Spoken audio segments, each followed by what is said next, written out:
Lo que hacemos en Celsia es simple. Usamos la tecnología para crear formas más inteligentes de energía. Nosotros la ponemos a tu alcance y tú la vives día a día. Celsia, la energía que quieres.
Creo que a lo largo de los 2 días y por supuesto de esta mañana hemos tocado varios puntos que son interesantes y que teníamos como premisa para este panel y que no necesariamente son así.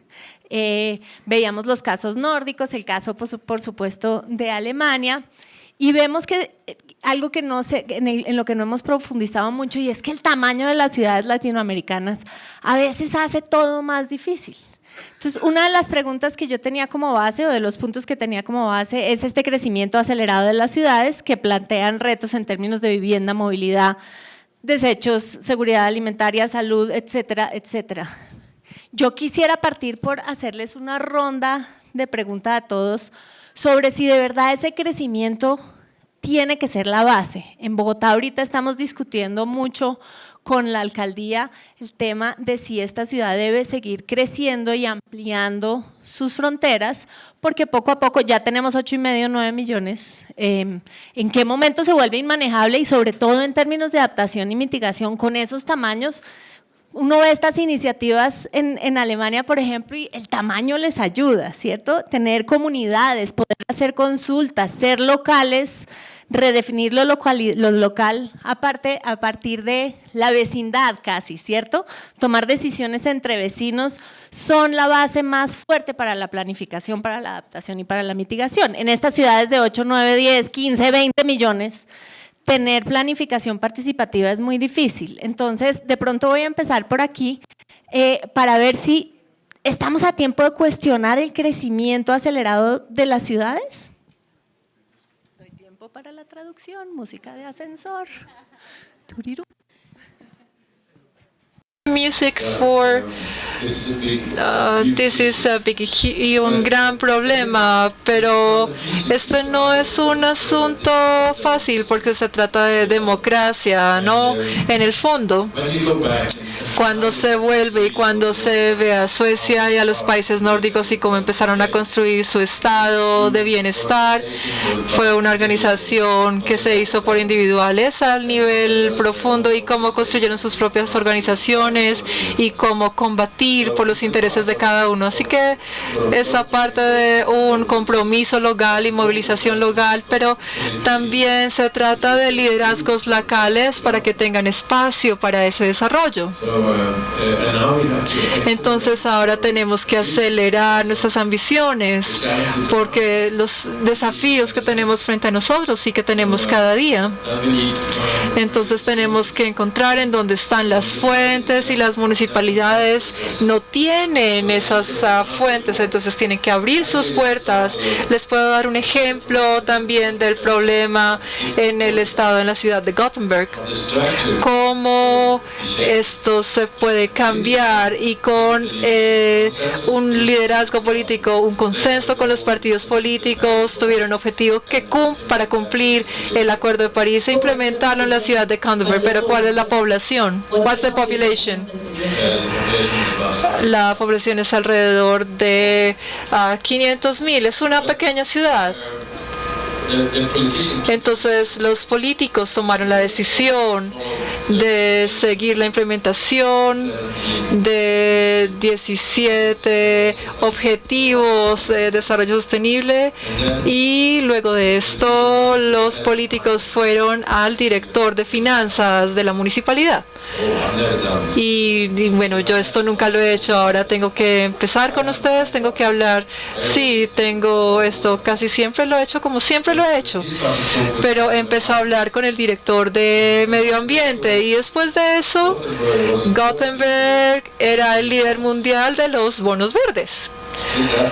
Con esa charla entre dos personas en la municipalidad, y creo que lo que tenemos que hacer es promover ese tipo de conversación entre distintas especialistas y distintas unidades dentro de la municipalidad, para que digan, bueno, tenemos un problema en común y tenemos que estar apoyados por un liderazgo político.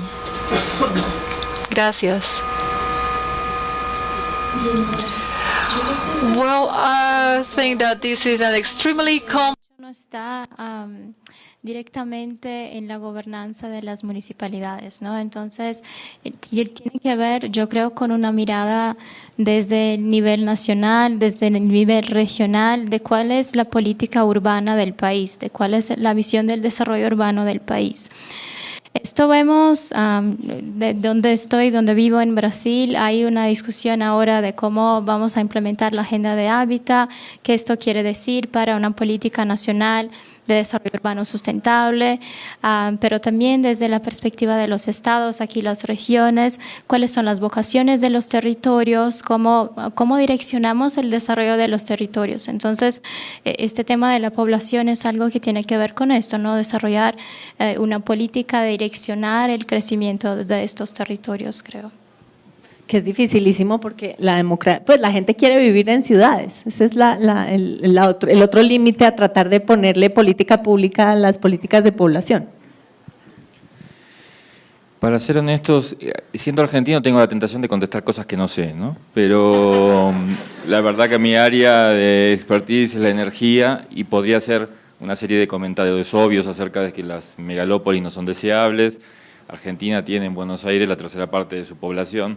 Claramente no es sostenible con cualquiera de los indicadores que queramos medirlo, pero aprovecho para decir algo desde la energía. Si buena parte de la población tuviera servicios de calidad de manera sostenible en el sentido amplio de la palabra, en el sentido de generar empleo y no asistencialismo, o sea, no solamente llegar con un sistema de energía que mejora la calidad de vida porque tiene un teléfono celular o un ventilador o un refrigerador, sino que genera empleo localmente, parte del problema del crecimiento de los cordones de pobreza periurbana se mitigarían.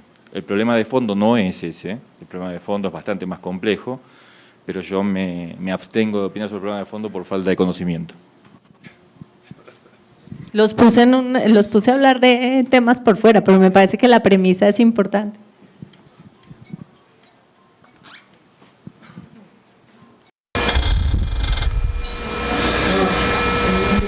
¿Quieres oír algo sobre la experiencia de Alemania? ¿O tu opinión?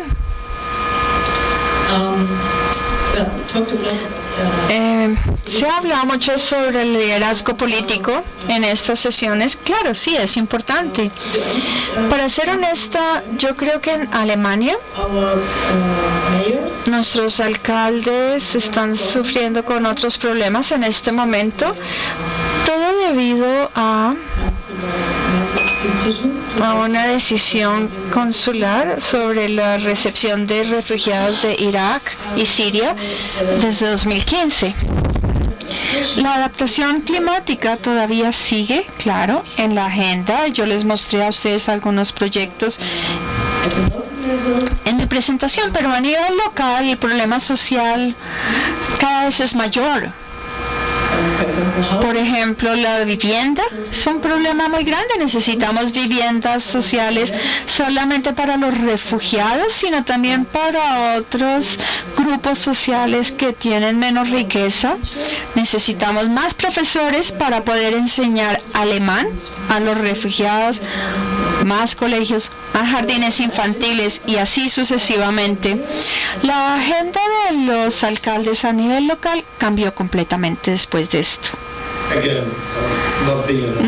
Bueno, nuevamente, lo que yo puedo observar como una oportunidad desde el punto de vista del sector salud y cómo contribuir, realmente es hacer un enlace entre los problemas que enfrentan las ciudades, transporte, gestión de residuos. Claro, esto crearía y ver cómo el asunto de la salud, como salud infantil o enfermedades en la comunidad que cuestan a la comunidad mucho dinero, cómo de pronto podemos enlazar esto a los objetivos que están relacionados a sostenibilidad. Es una función que puede hacer el sector de la salud. Como mencioné ayer, el sector de la salud es rico en información. Podemos hacer seguimiento al progreso, hacer unos enlaces en términos del riesgo a la ciudad, a la salud, como contaminación, con los contaminantes a largo plazo también, pero también uniendo esto con los cambios en política pública, cómo se adapta la política pública para que pueda tener un impacto sobre la contaminación, riesgos en la salud, salud infantil, gastos del sistema de la salud. Es como darle un sentido a estos objetivos de sostenibilidad y cómo esto se relaciona con las personas en la comunidad, porque lo puedes hacer en área rural donde de pronto no hay tanta contaminación, o también puedes estar haciéndolo en las ciudades. Tal vez lo que el sector salud puede hacer más es hacer estos eslabones, un mejor uso de sus propios datos para reportar sobre dónde están las oportunidades y dónde puede haber progreso. Bueno, yo también soy argentino y me gusta hablar de todo, especialmente de fútbol, ¿no? pero no, quisiera mencionar dos datos. No estoy tan seguro de que la gente o toda la gente quiera vivir en ciudades. De hecho, un reciente estudio de ONU Medio Ambiente estima que para el año 2050, no sé si se mencionó eso ya, 1/8 de la población global van a ser refugiados climáticos. Entonces estamos hablando de gente que tiene que dejar su hábitat generalmente rural por condiciones de fuerza mayor, ¿no? Entonces creo que una de las claves, más allá de que no es mi tema de expertise, sí se trabaja a través de ONU Medio Ambiente, es el tema de adaptación basada en ecosistemas rurales, ¿no? Nosotros tenemos un programa que se llama MEVA, de microfinanzas para la adaptación basada en ecosistemas, que ahora se está intentando replicar en ciudades también, pero que básicamente genera medidas de adaptación basadas en ecosistemas y se hace el liaison con las microfinancieras, ¿no? Para que logren entender y cómo absorber el riesgo de financiar a pequeños productores y que no tengan que dejar su hábitat por estas condiciones climáticas. Hoy en día hay otro dato que dice que el 70%, o sea, un tamaño equivalente al 70% del Salvador se pierde en cosechas en América Latina, cual anualmente estamos hablando de un problema enorme y creo que esa es la clave. Micrófono. Gracias. Pero una pregunta, ¿ese 70% es que de pérdida es por temas climáticos o es por problemas en la cadena? Es por temas climáticos. Listo. Bueno, con el éxito relativo de mi primera pregunta, las preguntas que nos habíamos planteado y que ustedes recibieron como parte de este panel, casi todas tienen que ver con un tema que es clave en Colombia, en casi toda Latinoamérica y me atrevo a decir que en el mundo, y es la coordinación intersectorial. Vemos la necesidad de que salud, ambiente, transporte, energía, en el campo del cambio climático y también viendo las que se consideran a veces como externalidades, por ejemplo el tema de salud y enfermedades cardiorrespiratorias, muchas veces son hasta más graves para la economía en el presente de lo que es por el momento los fenómenos climáticos. Digamos, en Colombia esta semana distintos cálculos, pero entre el 2 y el 4% del PIB se pierden anualmente por temas de salud relacionados con contaminación. Entonces la urgencia es presente sin perder de vista, por supuesto, la agenda de los ODS y de cambio climático. Es muy difícil que un sector solo, sea medio ambiente, sea transporte, sea energía, realmente logre tener los impactos necesarios sin que haya coordinación, por lo menos entre estos 4 que son claves, pero por supuesto idealmente entre todos los sectores. Yo quisiera pedirles, así como para pedir optimismo, casos que conozcan en los que, de dónde vienen, de sus instituciones, en los que esa coordinación entre sectores, incluso entre industrias público-privada, ha sido realmente exitosa, y cuál creen que ha sido el factor que la ha hecho realmente exitosa. Empiezo ahora por este lado. Bueno, en general los planes de electrificación rural tienen mucha mayor probabilidad de éxito cuando es un sistema que está armado interministerialmente, y no solamente por juxtaponer ministerios, sino por la definición de los indicadores que se van a medir ex ante, ex post, y la definición de cómo se trabaja con la comunidad. Cuando un trabajo de desarrollo rural es dejado en manos solamente del Ministerio de Energía y Minas o el equivalente en cada uno de nuestros países, el indicador es el factor de cobertura. Empecé mi gobierno con factor de cobertura de 85%, mi propio gobierno, las multilaterales, los financiadores me van a medir por si logro pasar del 82 al 84, y si obtuve ese coeficiente soy exitoso, con independencia del uso final de la energía que estoy dando y si sirve para crecer o para hacer asistencialismo o cubrir una formalidad. Entonces, en general, los proyectos que han tenido éxitos, hay ejemplos en varios de los países de la región. En particular, a mí me gusta el de FIRCO, que es un programa que ya tiene alguna antigüedad, que es el Fideicomiso de Riesgo Compartido de la SAGAR para la Secretaría de Desarrollo Rural en México, que trabajó interministerialmente con fondos del GEF y del Banco Mundial tratando de financiar la inversión inicial para sistemas de bombeo de agua para aumentar la productividad y el trabajo local en distintas comunidades. Y los indicadores en términos de productividad, en cantidad de kilos en pie, de producción de leche, de cuando era riego por aspersión, en cantidad de producción, fueron medidos ex ante ex post, que es la principal defecto en general de estos proyectos, y tuvieron un impacto muy razonable. El problema que tuvieron, el más fuerte, para no contar todo color de rosa, es que cuando no estaban alineados los gobiernos, el gobierno federal, el gobierno del estado y el gobierno municipal, las firmas se demoraban y el acceso al financiamiento del productor local era complejo, por ser elegante con los términos, ¿no? En general, cuando eran los 3 del mismo partido, no pasaba nada. Entonces, lo que creo es que la articulación interministerial es difícil, que se declama mucho y se hace poco, pero si queremos proyectos que no sean solamente una buena inversión inicial con buenos sentimientos o con buenas intenciones, sino que un proyecto que se sostenga y se autorreplique en el tiempo, hay que trabajar en conjunto y hay que evitar que el modelo de replicación de la multilateral que financia sea cambiar en el Excel Guatemala por Honduras y vamos con lo mismo, ¿no? Porque eso es algo que se ve muy habitualmente a pesar de las buenas intenciones de muchos de los actores implicados.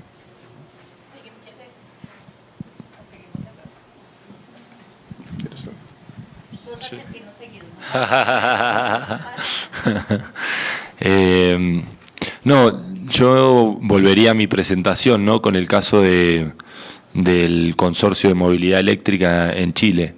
Que, como decía, básicamente si uno pregunta cuál fue la clave, es esto, ¿no? La coordinación, la visión de país por temas productivos, además de ambientales, ¿no? Está claro que Chile tiene interés en todo lo que es extracción minera y todo lo que va a ser generación de baterías para los carros eléctricos. pero también tiene mucho interés en el desarrollo de startups, en giro al consorcio y al ecosistema de negocios que se va a generar a raíz de esta nueva tecnología. Pero básicamente es cuando uno les pregunta cuál fue la clave del éxito, es el apoyo que tuvo y la visión común que existió entre el Ministerio de Transporte, el Ministerio de Ambiente y el Ministerio de Energía, básicamente. Y con este ente que se llama Corfo, que es lo que da, exacto. La plata, bueno, eso es otro paso. Pero en cuanto a definir una visión de Estado de competitividad, de que Corfo lo denomina un bien público de competencia para Chile. Eso te marca una visión de Estado y una señal de mercado, ¿no? Para esto que decís vos, ¿no? Para la atracción de inversiones. Y eso es lo que permitió que SOFOFA, que es la Cámara de Comercio que nuclea prácticamente el 30% del PBI de Chile, sea parte del consorcio, y en él sea otra gran parte del consorcio que están haciendo las inversiones. De hecho, como contaba, en él ya compró 10 buses eléctricos y los donó a los operadores simplemente porque ve esto como una oportunidad de negocio. Entonces, fíjense cómo el arreglo institucional generó este logro. Yo voy a enfocar tal vez el otro extremo, que es la apropiación por los individuos y la demanda por acceso a sea tecnología, sea soluciones. Yo creo que ese es uno de los factores importantes. En energía doméstica, seguramente las fallas que se pasaron, las intervenciones, por eso que las estufas limpias, ¿no? Que se pensaba, no, es una tecnología aquí que va a solucionar todo. Como no servía a los propósitos de la gente que las usaba, no fue una solución. Entonces la respuesta tiene que ser primariamente resultado de una demanda, de una comprensión de cómo es que la tecnología o la solución sustentable puede beneficiar al individuo y a su entorno. Entonces es la cosa de la demanda. Esta comprensión y esa demanda, yo creo que ahí de nuevo el servicio de salud tiene un papel importante porque exactamente está trabajando a nivel individual. Y lo que se puede ver con profesionales de salud a nivel de atención primaria, a nivel de primer contacto con pacientes, es que si estos profesionales pueden hacer recomendaciones que hagan el vínculo entre el problema de salud y la causa externa, esto es un ejemplo en que se logra mucha cosa. Eso pasó con recomendaciones para dieta, comida buena, para el tabaco o contra el tabaco. Sí, son demoradas, pero llegan, ¿cierto? Es que uno a veces hoy en día ya espera que todo sea rápido. No, pero se hizo un montón, Las reducciones y los profesionales de salud tuvieron un papel fundamental. La misma cosa con el ejercicio físico, etc. Todavía no están, y de eso estamos trabajando en la OMS, en que los profesionales de salud también puedan hacer recomendaciones sobre las soluciones tanto a nivel del individuo cuanto de la comunidad. Entonces, obviamente es uno de los contribuyentes para esto, pero es importante en el sentido de que es localizar cómo el problema de tu salud, de tu hijo, de la comunidad, se vincula a soluciones de energía limpia, de transporte durable. Eso me impresiona porque aquí los médicos nunca le hablan a uno de eso. ¿Creen que es la altura? No, de verdad, ¿cuántos de ustedes tienen hijos menores de 8 años? Es que hay un pico respiratorio. Nadie le dice a uno, esta ciudad está en un mar de contaminación. Ese vínculo con los practicantes es clave. No solo en Colombia, es en todo. Lo que estamos es una transición. La OMS está acompañando y promoviendo eso, que los profesionales de salud también incorporan recomendaciones de ese estilo. Si la fuente de la potencial del riesgo respiratorio, cardiovascular de esta población está en la contaminación del aire, que puede ser resuelta o con soluciones de transporte o con soluciones energéticas o otras, que esto también sea parte de la recomendación de profesionales de salud. Porque las madrecitas organizadas sí moveríamos el voto hacia candidatos que hablaran de contaminación del aire a nivel local, yo creo. Muy bien. Una otra cosa aquí que tal vez vale la pena, hace 20 años yo empecé en Europa un programa de transporte, ambiente y salud, que nomás hacía una conversación entre una oportunidad de conversación entre ministros de transporte, de salud y de medio ambiente, que todavía existe. Es un esfuerzo, digamos, que se lanzó formalmente en los años 90, pero yo creo que tener espacios de conversación también es excelente para esto.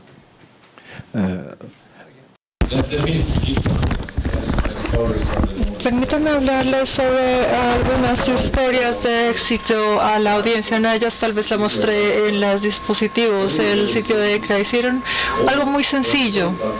Cuando hablamos del asunto político, todos los partidos políticos en la municipalidad fueron en un viaje hasta el proyecto para verlo y para discutir la mejor estrategia para el futuro. Y llegaron a un consenso. Esta es una ruta para nosotros, entonces van a discutir sobre pequeños detalles en el programa, pero también hubo un consenso y una comprensión de la vía hacia el futuro. Y eso crearon la ciudad más ambiciosa en Suecia hoy en día, también con sostenibilidad y para crear una ciudad libre de combustibles fósiles. Y lo otro es que cuando hablamos de la estructura y tenemos que romper las barreras con distintos segmentos o con distintos sectores, también sale desde los mayores niveles, desde las oficinas de gobierno. Tienen una oficina de desarrollo sostenible que tiene el poder de trabajar con ellos y también hacerlo, tener un programa con incentivos a nivel local para implementar nuevas soluciones en las áreas locales. Más de cientos de proyectos han estado iniciados a través de ese sistema de manera muy exitosa. Y creo que una manera de crear algunas fuentes a nivel local es establecer un laboratorio que cree un poco más de pensamiento flexible y nos da la oportunidad de trabajar con otros y nos da estructura para poder involucrar a distintos tipos de expertos y de experiencias y de experimentos, soluciones basados en la perspectiva local. Así que se tienen una gran cantidad de distintas herramientas y simplemente el liderazgo. Los seres humanos tenemos que pensar de maneras distintas. Y la habilidad con el último ejemplo de éxito es la manera en que las municipalidades suecas trabajan con el financiamiento, crean un ecosistema de financiamiento a nivel local, a nivel del gobierno local, y tenemos una organización paraguas que se llama Community Invest, que el 80% de todas las municipalidades son miembros de esta Community Invest, y Community Invest ayuda a las ciudades intermedias a invertir en áreas importantes, a little bit like our Findeter, right? Ahí ellos crean soluciones de bonos verdes, 18 proyectos en Suecia de ciudades en donde se financian con sistemas de bonos verdes, y esta organización Paraguas para el Financiamiento también puede ubicar un lugar en la ciudad, que digamos que una ciudad tiene 25 barrios y se reúnen esos 25 barrios para crear bonos verdes en áreas clave, entonces se tiene una solución. Bien, gracias. Bien, yo creo que este tema de la intersectorialidad está en el corazón de la organización. ICLEI ha sido creado hacia la ECO 92 y una de las primeras campañas que hemos tenido ha sido de la Agenda Local 21, que tenía esta premisa de involucrar a todos los actores en el contexto local para construir conjuntamente una visión para el desarrollo sostenible. En todos los proyectos que tenemos básicamente cuentan con este componente. Para darles, yo creo, algunos ejemplos de ciudades en nuestra región que están aplicando este tipo de visión que mencionaba Emre, tenemos la ciudad de Rosario, la ciudad Campinas, Rosario en Argentina, Campinas en Brasil, que han montado gabinetes de sostenibilidad conectados a los gabinetes de los intendentes, alcaldes.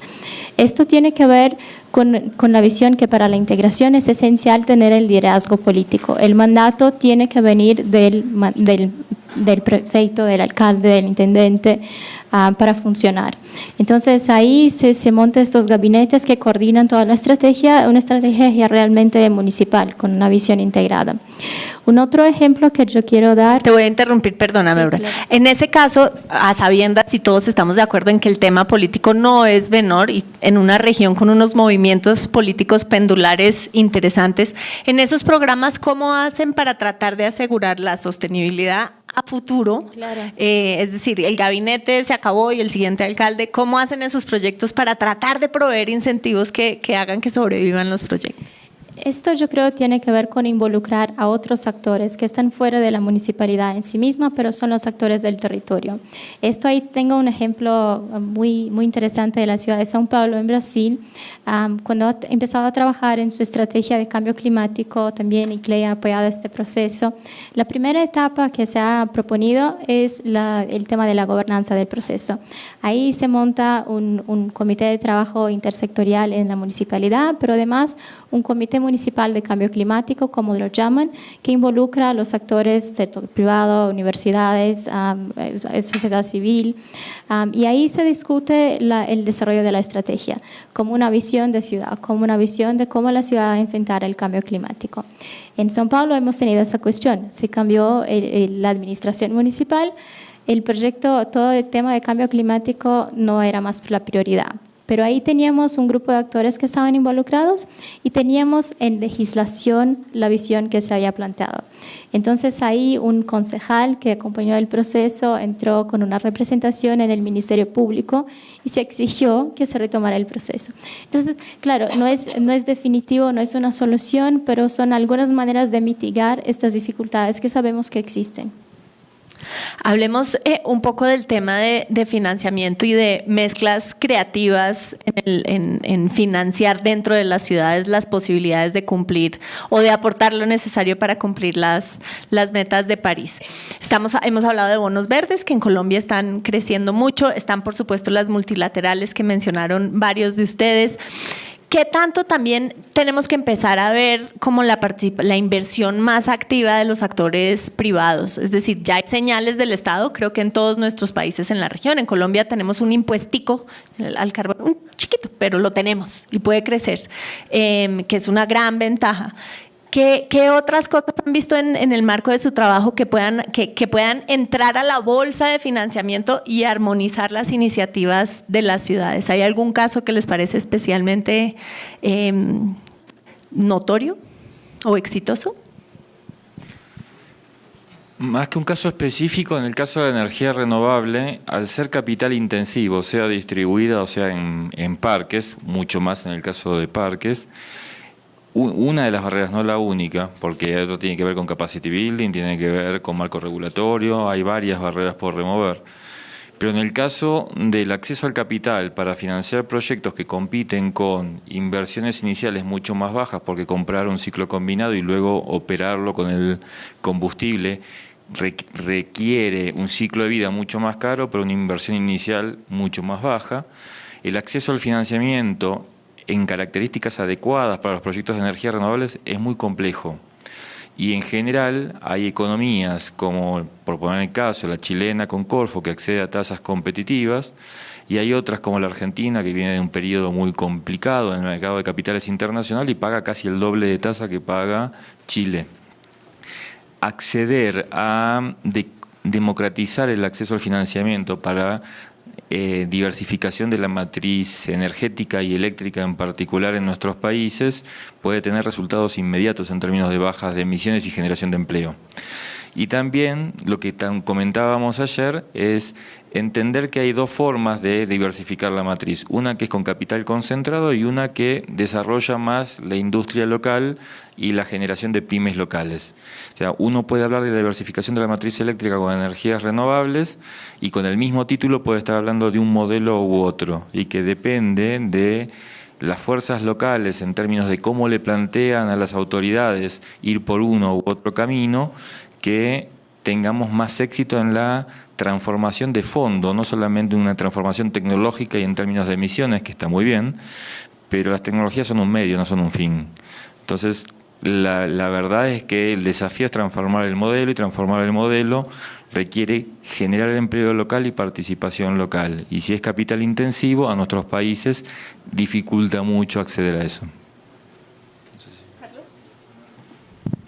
Yo creo que sea privado, sea público, uno de los aspectos importantes es documentar las consecuencias esperadas de las inversiones, las externalidades, las consecuencias negativas y las consecuencias positivas. Y esto en general veo que una de las áreas que se puede mejorar mucho, hablé ayer de la multiplicidad de impactos sanitarios que pueden ser positivos o negativos de decisiones públicas, y en general si estimas externalidades, un 80% son de salud, porque son documentables en general. Entonces es hacerlo mejor, y yo creo que también facilita una inversión que sea más, sea del privado, sea del público, que sea más, digamos, justificada y que sea mejor. Si alguien tiene algo que agregar. Volví a perder un micrófono.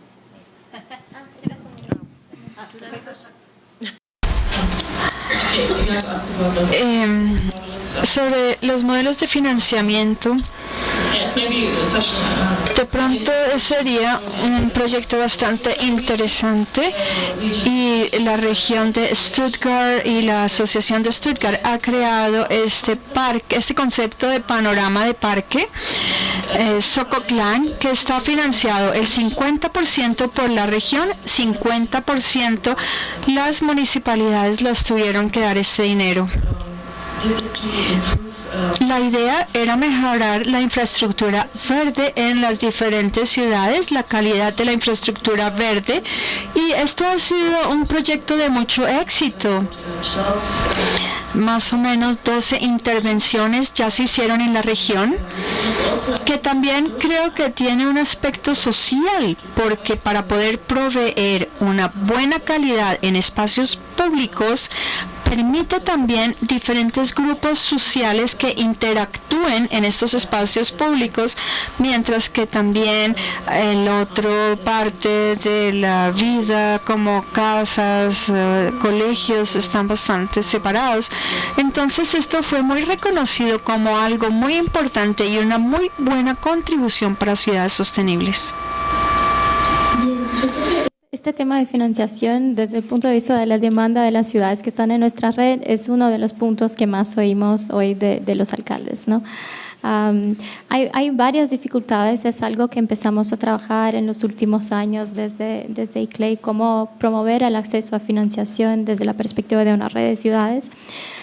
Pero miramos a varias cuestiones como en especial la dificultad de construir proyectos adecuados al acceso a financiamiento, pero sabemos que en un contexto de crisis hay dificultades, aunque la ciudad tenga la salud financiera, la capacidad de diseñar proyectos, hay dificultades de tomar préstamos, ese tipo de cosas. Entonces hay que mirar a esto de varias perspectivas distintas, yo creo, y desde de nuestra perspectiva esto es lo que estamos trabajando. Entonces hay los temas de apuntar a una visión política común, entonces tener esto, por ejemplo, una estrategia de implementación de las NDCs es clave si queremos mover financiación a un determinado sector.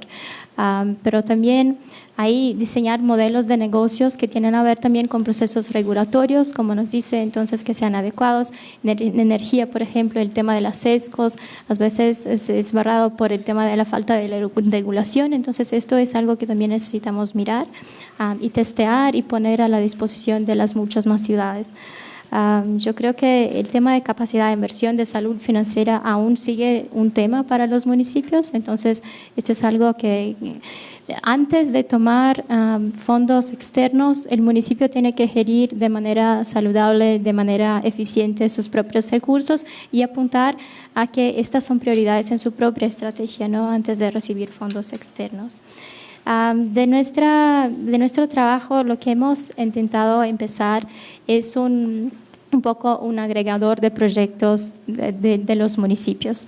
Tenemos una iniciativa que se llama el TAP, el Programa de Acciones Transformativas, que lanzamos en la COP15, con la intención de mapear en nuestra red cuáles son los proyectos que existían en los municipios que querían implementar con la intención de llegar a una visión de sostenibilidad y que no tenían recursos para hacerlo. Entonces, la intención ahí es generar financiación a partir de la demanda, que es mucho de lo que no estamos viendo. Está en el comienzo, tenemos varias dificultades, que cada financiador tiene una visión distinta, pero en este camino estamos y yo creo que seguiremos buscando estas soluciones. Maybe I can...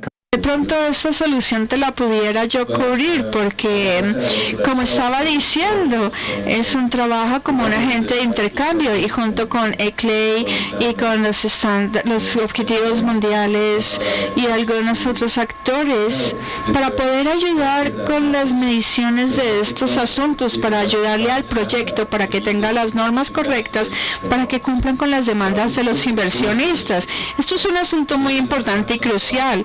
Hay algunas personas que les pueden ayudar a ustedes para que el buen proyecto con el objetivo correcto y que cumpla las demandas de los inversionistas.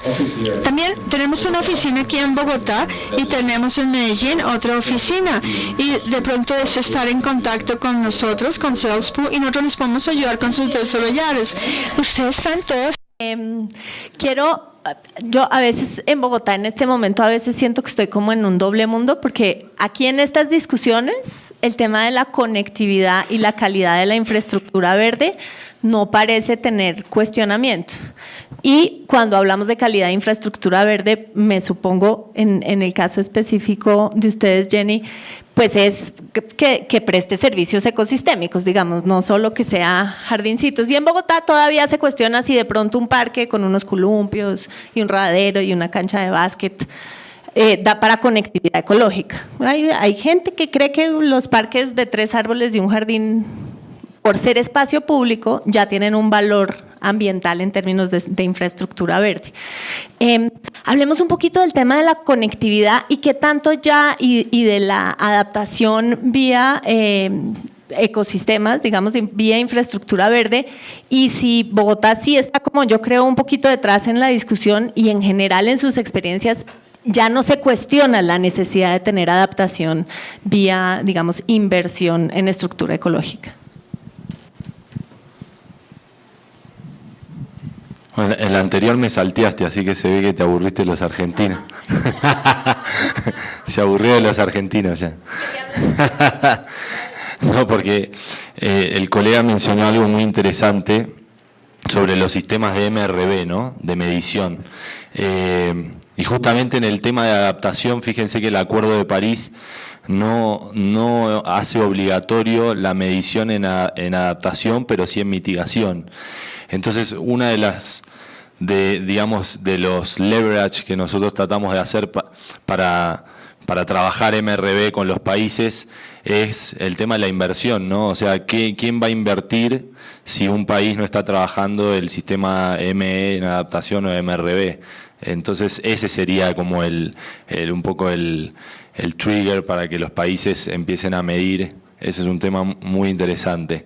Y lo quería relacionar también con el tema de finanzas, que es importante entender los lineamientos que tiene el mecanismo financiero del Acuerdo de París, tanto el GEF como el Fondo Verde del Clima, en donde se solicitan dar saltos paradigmáticos, apropiación del país, incluso intervención del sector privado, ¿no? Esto es algo que nos están pidiendo a todas las agencias en los proyectos que se presentan y es clave, ¿no? O sea, el estudio que nosotros hicimos, que se llama Adaptation Finance Gap Report, en donde como conclusiones, ahora no recuerdo exactamente el número, pero era, o sea, lo que se solicita hoy de medidas de adaptación en las NDC de los países, el mecanismo financiero de la convención puede cubrir solamente un 10%.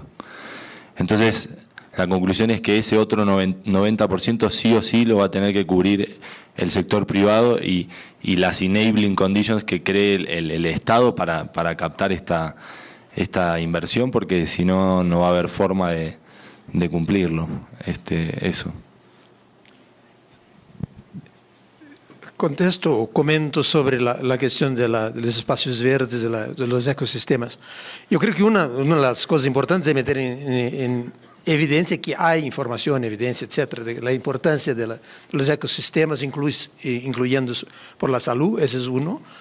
Pero el otro es también enseñar los riesgos de no tomar en cuenta los potenciales beneficios de un abordaje ecosistémico para los ambientes urbanos. Y cualquiera que va a hacer una inversión va a querer medir los riesgos potenciales de esa inversión, las implicaciones para potenciales causas en la justicia, digamos. No solo es una licencia para operar, para implementar un proyecto que sea, imagino, contra los ecosistemas por la descripción que haces, pero hay cuestiones de litigio potenciales en el futuro, hay cuestiones de documentar cuáles son los potenciales riesgos y comunicar la evidencia de los beneficios. Entonces yo creo que una estrategia tríplice de meter en evidencia la importancia de los ecosistemas en el contexto urbano, que se puede hablar de que se puede hacer litigio, que hay evidencia, comunicar sobre los beneficios, implicar, digamos, a una discusión que demuestre los riesgos y los potenciales resultados de incurrir riesgos y que puede pasar contra quien sea que está contra los ecosistemas. Conste que yo no dije contra los ecosistemas, pero un poco.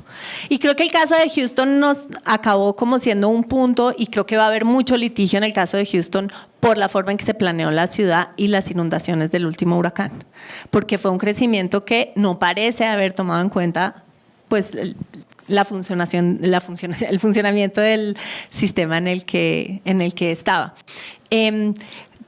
Nos quedan 6 minutos y quisiera aprovechar como para preguntarles por este papel que todos de una u otra manera han tocado, que es el de la ciudadanía. La ciudadanía informada es muchas veces en la política local, en la política municipal, más cercano el contacto entre los ciudadanos y los gobernantes. ¿Qué podemos hacer cada uno de nosotros para tener una ciudadanía cada vez más informada y más activa? Está el caso que mencionaste, por supuesto, en salud de los médicos. ¿Qué otra información es vital pasarle a los ciudadanos para que sean actores mucho más activos en lograr que las ciudades tomen las decisiones necesarias para este crecimiento sostenible? Well, we have been talking about the digital situation with La digitalización nos está dando la herramienta para poder desarrollar las relaciones entre todos los ciudadanos. Creo que las redes sociales también pueden jugar una función muy importante. Si yo no vea que esto sea la única solución para todo, pero la movilización de las personas se puede hacer a través de las redes sociales. También requiere que se tenga estrategia en la municipalidad, cómo se relaciona con las personas y cómo las movemos. He visto ejemplos en Grecia, pequeñas ciudades que han desarrollado aplicaciones y oportunidades para que los ciudadanos sean parte de esto. Es mucho más una opción que una amenaza. Vale la pena hacerlo. Todo en juego, todo puede estar ahí presente. Sí, este es un reto importantísimo y es difícil también desde la perspectiva de cómo llegar a profundizar la democracia desde los territorios locales, ¿no? Entonces, yo creo que el tema de las tecnologías para los datos abiertos, la transparencia es clave en este proceso, y ahí vemos movimientos de la sociedad civil como Como Vamos aquí en Colombia, que tenemos en Brasil también como los NOSA, el nombre de la ciudad. Son movimientos importantes para empezar esta mirada, ¿no? de esta perspectiva. Pero las estrategias municipales, necesitamos trabajar con el tema de la comunicación. Yo creo que además de los medios, también trabajar el lenguaje que usamos, que a veces es muy distanciada de la población, muy distanciada del día a día del ciudadano, ¿no? Entonces, yo creo que esto es clave. Material particulado no es siempre la mejor manera de... Hay un grupo de jóvenes en Brasil que se llama Engaja Mundo, que el lenguaje que ellos usan es el sexify. Hay que sexify el discurso. Esto es importante. Y ahí hay estrategias de educación ambiental también que yo creo que son importantes. El uso de los hackathons para desarrollar nuevos apps, cosas que están en esta nueva era, pero involucrar a la juventud en términos de los currículos escolares, pero además otras actividades alrededor de la escuela, ¿no? Exacto. Utilizar la cultura, el potencial que tiene la cultura para la transformación de la visión social es clave también. Yo me sumo a lo que dice Bruna y sí, me parece que el desafío es llegar sin causar alarmas, pero al público en general, instancias como estas en las que todos nos enriquecemos, pero estoy convencido que todos los que estamos aquí estamos convencidos a priori acerca de la necesidad de transformación del modelo. Tenemos que dejar de hablar a nosotros mismos. Y está bien que hoy compartamos esta instancia y muchas otras, pero tenemos que invertir mucho tiempo en salir del cascarón y hablar con el resto de la gente en términos que el resto de la gente pueda entender. Generar conciencia no es una vanguardia esclarecida la que va a hacer la transformación. Puede ser una catalizadora, puede ser liderar el proceso, pero la transformación se hace con la población y la población todavía en su inmensa mayoría no tiene conciencia de los riesgos que estamos corriendo y que son consecuencia de nuestras decisiones, implícitas o explícitas.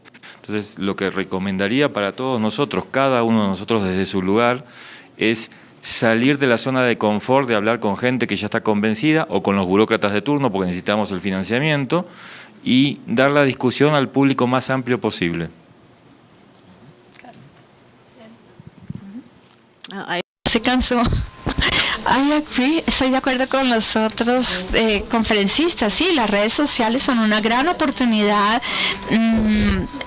Pues ellos nunca van a estos talleres, pero del otro lado también tenemos que tener en cuenta que las redes sociales también pueden ser un riesgo. Si miro el Target Show, que son las noticias en Alemania, tienen que cerrar los comentarios que se hacen allá, porque hay tantas noticias faltas, tanto odio en algunas noticias en Alemania con relación a los referees, los árbitros, pero creo que también si usted usa las redes sociales como una herramienta, tendría que ser con unas reglamentaciones fuertes, claras, con un buen modelo que facilite el correcto uso de la herramienta. Estoy de acuerdo. Y agregaría solo dos cosas. Uno, es el broker de confianza de la información. Es importante. Lo otro es el número. Un buen número, lo que nosotros tenemos, y tenemos en la OMI mucha experiencia con estadísticas, tenemos gran cantidad de comunicaciones y hace que sea más fácil hablar sobre una iniciativa, pero si se hace la inversión correcta en la documentación, en la rendición de cuentas, sería una buena herramienta. Yo comparto plenamente lo que estaban diciendo. Y sobre eso agrego una anécdota bastante divertida, que es que nuestro director ejecutivo, Eric Solheim, a nivel global, él ni bien ingresó a la organización, trató mucho este tema y le da muchísima importancia. Y él dice que cuando tiene que dar una conferencia, si su madre, que tiene 98 años, no la entiende, entonces la cambia. Y pobre la madre falleció este año, pero bueno, cuando nos dijo eso... Después de revisar todas las PowerPoints de Eric. Se murió de la cantidad de acrónimos que tenía. No, bueno, cuestión que hoy en día en ONU Medio Ambiente tenemos prohibido usar acrónimos, por ejemplo. Es decir, que es algo que no se imaginan lo que era en Naciones Unidas, la cantidad de acrónimos, incluso algunos que se superponen con otros, ¿no?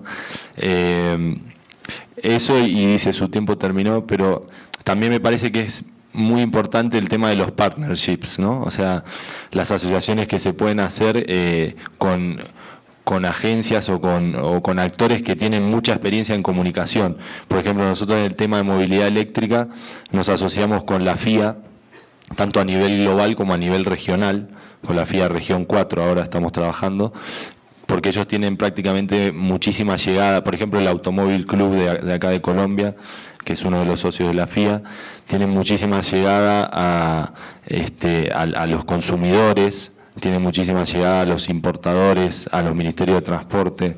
Entonces, la parte comunicacional, nosotros brindando toda la parte técnica nos potenciamos y eso es bueno para no duplicar esfuerzos también, ¿no? Hay muchas cosas que ya está haciendo otro y es cuestión de asociarse.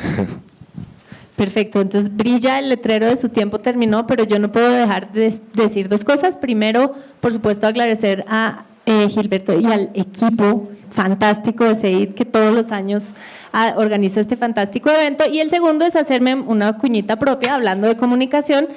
Semana Sostenible, está la suscripción a la venta aquí afuera, vale 28,000 pesos anuales, nada menos que una entrada a Juan Valdés, más que a Tostado, pero menos que a Juan Valdés. Suscríbanse. Mi sueño es que Semana Sostenible sea un vehículo para que nosotros, los que estamos metidos en el cuento, los convencidos, el coro, tengan mayores herramientas para hablarle al mundo allá afuera. Entonces, ojalá puedan suscribirse y a los demás entren a nuestro portal. Hay mucha actividad. Muchísimas gracias a todos ustedes. Lo que hacemos en Celsia es simple. Usamos la tecnología para crear formas más inteligentes de energía. Nosotros la ponemos a tu alcance y tú la vives día a día. Celsia, la energía que quieres.